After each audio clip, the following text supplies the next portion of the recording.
세상은 급격한 변화와 갈등 격화로 인하여 불안에 휩싸여 있습니다. 서로 작은 일에 예민하고 다른 생각조차 용납치 않는 여유 없는 세상이 되어가고 있는 것 같습니다.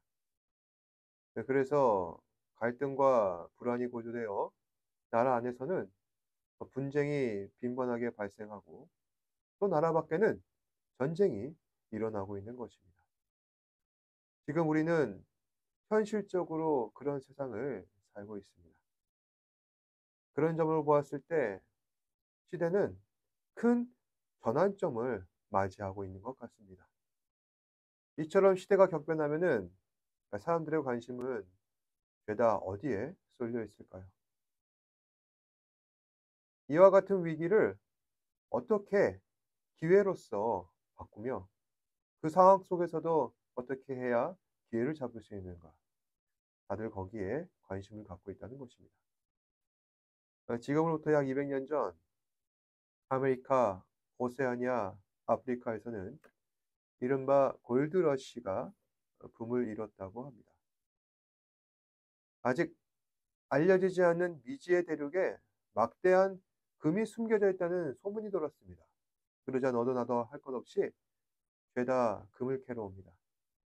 그 과정에서 증기기관차가 발생하고 해양 무역이 성행하였습니다. 금이라고 하는 기회는 새로운 기술 개발과 상업을 발달시키고 그로 인해 전 세계는 이동 시간을 단축시켜 왔습니다. 이처럼 새로운 기회로 세상은 눈부시게 발전하였고 결국 산업혁명이 일어나게 된 것입니다. 그런가 하면은 1차, 2차 세계대전 많은 사람이 죽게 되었고 특히 무고한 사람들이 무참히 죽은 이와 같은 큰 전쟁의 배경에 어떠한 일이 있었냐면은 바로 석유의 패권을 둘러싼 나라들 간의 치열한 경쟁이 있었다는 것이죠. 그들에게 있어서 이 석유라는 것은 또 다른 금이자 기회였다는 것입니다. 그리고 지금도 그 기회를 잡은 나라들이 세상을 좌지우지하고 있습니다. 이처럼 시대가 바뀌면서 새롭게 나타나는 이 기회를 누가 차지하느냐에 따라 세계의 패권의 향방이 달라졌다는 것이죠. 그리고 그 시대의 명함은 기회를 잡은 자와 잡지 못한 자로 나뉘게 됩니다. 그런가 하면 우리는 어떻습니까? 우리에게도 반드시 잡아야 하고 굉장히 중요한 기회가 있다는 것입니다. 그것은 바로 예수 그리스도를 믿고 구원함을 받아 하나님으로 영생을 누릴 기회가 우리에게 놓여 있습니다. 따라서 앞으로 우리의 미래는 그 삶의 마지막 순간까지도 예수 그리스도를 믿고 의지하는 신앙에 우리의 미래가 달려 있다는 것이죠. 그런데 오늘 함께 읽으신 말씀 가운데에서 사도 바울은 예수 그리스도라고 하는 이 기회를 잡은 자와 그리고 그 기회를 걷어차버린 사람을 대조하면서 예수 안에 있는 사람은 얼마나 귀하고 복된가, 또 예수 밖에 있는 사람은 얼마나 어리석고 미련한가 우리에게 전하고 있다는 것입니다. 30절에 보시면은 예수를 따르려는 자, 그로 인해 구원 얻는 자를 이렇게 표현하고 있습니다. 의를 따르지 아니한 이방인들이 의를 얻었으니. 여기서 말하는 의를 따르지 아니한 이방인들은 과연 누구를 지칭하는 것일까요? 바로 율법을 몰랐던 이방인들, 하나님을 알지 못했던 이방인들을 말하는 것입니다. 그렇다고 하면은 율법을 알고 하나님을 아는 사람은 누구겠습니까? 당연히 정통 유대인들을 말하는 것이죠. 다시 말해서 의를 따르지 아니한 이방이라는 말은 그 사람이 도덕적으로 나쁜 사람이다, 그게 아니라 하나님을 몰랐던 이방인을 이야기하는 것입니다. 그런데 이 말씀에 따르면은 의를 따르지 아니한 이방인들이 의를 얻었다. 그런데 이것은 그 사람들이 유대인이라서가 아니라 믿음에서 난 의다. 그러니까 하나님을 몰랐던 이방인들이 의를 얻게 되었는데 유대인들처럼 태어나면서 얻게 된 하나님을 안다는 그런 의로움이 아니라 믿음으로 말미암아 생기게 된 의였다는 것입니다. 다시 말해 예수 믿고 구원받아 하나님으로부터 이방인들이 의롭다 함 받은 것을 그것이 바로 믿음에 의한 것이다. 저희도 마찬가지죠. 혈통으로는 유대인이 아닙니다. 다만 예수를 믿어서 하나님을 알게 되었고 예수를 믿음으로 말미암아 하나님께서 우리를 구원하셨다. 그 은혜를 얻게 되었던 것입니다. 그래서 성경에서는 이런 사람들을 예수라고 하는 기회 잡은 사람들이다. 하지만 이와는 반대로 예수라는 기회를 스스로 걷어찬 사람들도 있습니다. 31절에 의의 법을 따라간 이스라엘은 율법에 이르지 못하였으니 여기서 의의 법을 따라간 이스라엘이란 율법을 받고 평생 동안 율법을 지켜왔던 유대인들을 말하는 것입니다. 그런데 이 사람들이 율법에 이르지 못하였다고 하죠. 이게 무슨 뜻일까요? 이미 이 사람들은 어릴 적부터 율법을 배워서 잘 알고 있는데 그런데 율법에 이르지 못하였다. 다시 말해 이것은 율법이 지향하는 최종 목표를 말하는 것으로서 이 율법의 최종 목표야말로 바로 예수 그리스도를 알아가는 것을 말한다는 것입니다. 그래서 예수님께서는 공생의 사역 가운데 이런 말씀도 하셨습니다. 나는 율법의 완성이다. 즉 율법이 추구하고자 하는 것, 결국 그 꼬리는 바로 예수님을 아는 것이라고 이야기하신 것입니다. 하지만 유대인들은 이 율법의 완성이라 할 수 있는 예수님에 대해서 어떻게 하였습니까? 십자가에 못 박았다는 것이죠.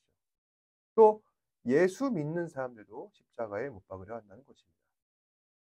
따라서 문자로 쓰여진 율법이 중요한 것이 아니라 이 율법을 통해서 예수를 알고 예수를 통해서 구원받는 것이 훨씬 중요한 일인데 유대인들은 율법을 알면서도 예수를 부인하였고 그로 인하여서 구원의 기회를 걷어차버렸다는 것입니다. 따라서 예수 믿는 우리가 앞으로 목표 삼아야 할 것은 예수 그리스도로 말미암는 하나님의 의로 살아가는 것입니다. 10장 3절에 보시면은 로마서에 하나님의 의를 모르고 자기 의를 세우려고 힘써 하나님의 의에 복종하지 아니하느니라. 이 말씀에 보시면 하나님의 의를 모르고 자기 의를 세우려고 하나님의 의에 불복하려는 사람들이 있다고 합니다. 다시 말해서 이 사람들은 그 유대인들을 지칭하는 것이죠. 그렇다면 우리는 어떻게 해야 합니까? 과거 유대인들이 한 것과 정반대로 하면 됩니다.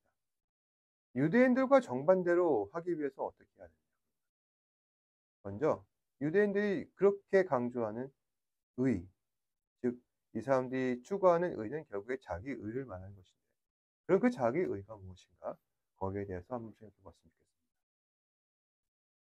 교회를 다닐 사람들이 기도하면 이런 얘기를 합니다. 자기 의를 따라 살지 않게 하여 주옵소서.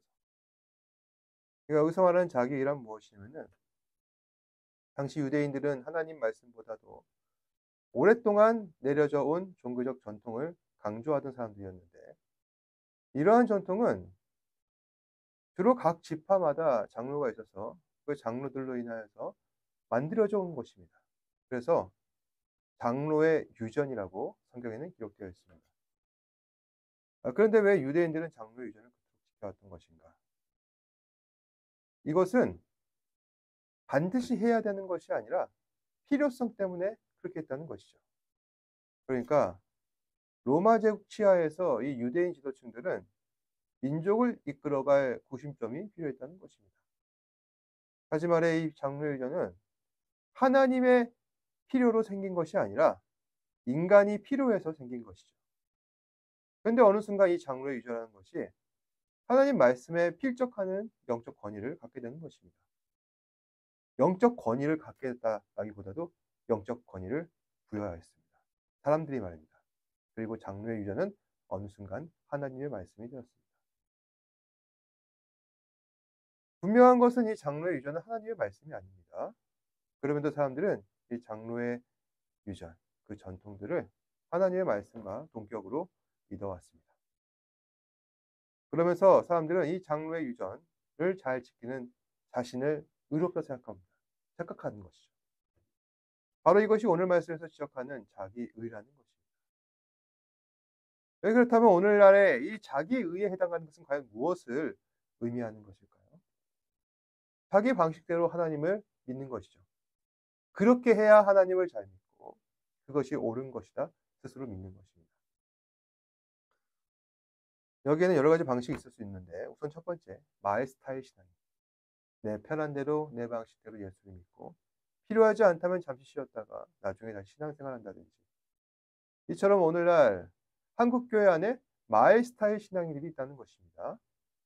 두 번째로 가나안 신앙인들. 한마디로 교회 안 나가.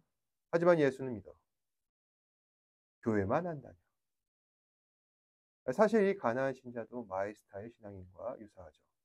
다만 가나안 신앙인은 그렇게 된 개인적 원인들이 한 가지씩은 있다고 주장을 합니다. 상처받았다. 교회가 부끄럽다. 뭐 이런 것이죠. 세 번째는 이단 사이비가 있습니다.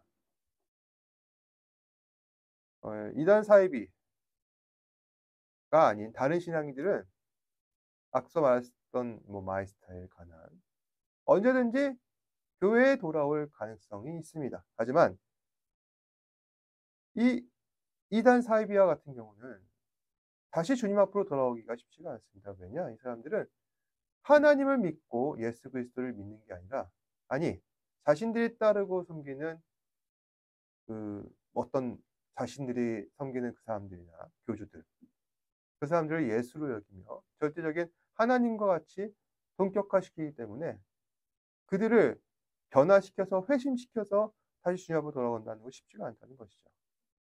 그건 다 세뇌 때문입니다. 이처럼 세뇌라는 것은 무섭습니다. 그럼 어떻게 해야 우리는 이와 같은 자기 의들을 극복해야 할 수 있을까요? 9절에 10절에 보시면은 내가 만일 내 입으로 예수를 주로 시인하여 또 하나님께서 그를 죽은 자 가운데 살리신 것을 내 마음에 믿으면 구원을 받으리라. 사람이 마음으로 믿어 의에 이르고 입으로 시인하여 구원에 이르리라. 다시 말해 자기 의를 극복할 수 있는 방법은 예수를 믿는 것입니다. 근데 말씀에 따르면은 예수를 믿을 때 이것을 지식적으로 믿는 것이 아니라 마음으로 믿으라고 합니다.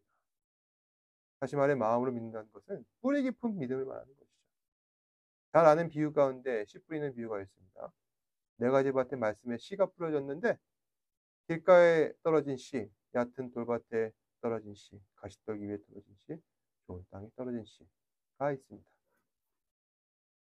내 밭에 떨어진 씨는 모두 같은 씨입니다. 하지만 아무리 그 씨가 좋아도 떨어진 밭에 따라 열매가 달라진다는 것이죠. 좋은 밭을 제외한 나머지 밭의 씨는 열매를 얻지 못하는 것입니다. 그리고 좋은 밭에 뿌려진 씨는 그 나머지 밭의 씨 이상 30배, 60배, 100배의 결실을 거두는 것이죠. 어떤 차이일까요? 좋은 밭은 말씀을 듣고 깨닫는 것입니다. 깨닫는다는 말은 그 말씀을 마음에 새기는 것을 말하죠. 늘 묵상하고 말씀대로 살지 못하는 자신을 책망하며 내 안에 있는 죄와 그 말씀과 치열한 영적 전쟁을 일으키는 사람들을 말하는 것입니다. 여러분, 예수를 믿는다고 하면서 편하게 믿는다고 그렇게 생각하는 사람은 아무도 없습니다. 내가 정말 예수를 믿는다면 내 안에는 이처럼 치열한 갈등과 영적 전쟁이 일어나야 합니다. 이런 사람이야말로 마음으로 믿는 사람인 것이죠. 30배, 60배, 100배 열매를 거두는 사람입니다. 이런 사람이야말로 자기 의에 가득한 마에스타의 신앙인, 가나안의 신앙인, 즉 이단 사이비들을 대역할 수가 있습니다. 말씀을 정리하죠. 예수를 믿는다는 것은 치열한 전쟁과도 같습니다. 세상의 유혹과 싸워 이겨야 할 것이고 자기 의에서 비롯한 이러한 자기 신앙과도 싸워 이겨야 합니다. 모든 것이 다 전쟁이죠. 하지만 그 전쟁에서 이긴 사람만이 구원의 기회가 주어집니다. 그리고 그 기회는 누구에게든 주어지지만 끝까지 전쟁에서 이겨서 승리하는 사람은 희박합니다. 그래서 오죽하면 예수님께서 좁은 길로 가기를 힘쓰라 하셨습니까? 주님도 아신 것이죠. 예수를 섬기는 일, 믿음을 끝까지 지키는 일은 힘이 들고 험하다는 것을 알고 계셨던 것입니다. 그럼에도 불구하고 힘들게 예수 믿는 이 길을 여러분과 함께 가기를 소망합니다. 우리에게 약속된 것은 세상에서 추구하고 또 없어질 그런 시시한 것이 아닙니다. 영원한 생명입니다. 하나님 나라이죠. 이 땅에서 생명을 누린다는 것. 그것으로만으로도 내가 정말 감사하고 귀한 일인데 하나님께서 우리에게 약속하신 영원한 생명.